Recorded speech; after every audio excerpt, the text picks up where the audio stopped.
आज चालले होते केळुशीला यांच्या आजींना भेटण्यासाठी. आजीची तब्येत ठीक आहे की नाही. अधूनमधून जेव्हा ह्यांना सुट्टी असते ना तेव्हा आम्ही जातो आजींना भेटण्यासाठी. खरंच ना तुम्हाला सांगते, हे गावाकडचं जे वातावरण आहे, इथलं जे निसर्ग आहे ना, ह्याच्यावर मला खूप प्रेम आहे. इथे तुम्ही बघू शकता, हे जे आहे ते तुळशी डॅम आहे. आणि शहरातली लोक ना गावात येण्यासाठी तरसतात. म्हणजे गावाकडचं वातावरण, इथलं जे राहणीमान आहे ना त्यांना खूप आवडतं.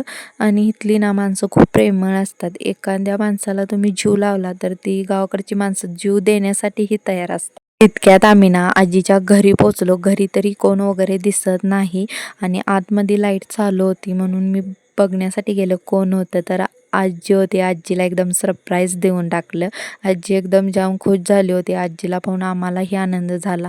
तितक्यात मामी आल्या होत्या, त्या चहा बनवत होत्या. वगैरे पिऊन झाल्यानंतर ना आजीसोबत आणि मामीसोबत ना खूप साऱ्या अशा गप्पा मारल्या.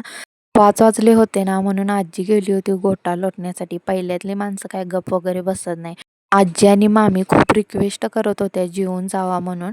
आम्ही अजिबात नाही आलो, परत कधीतरी येऊ त्यांना सांगितलं. कारण का ह्यांना सकाळी जायचं होतं लवकर कामावर.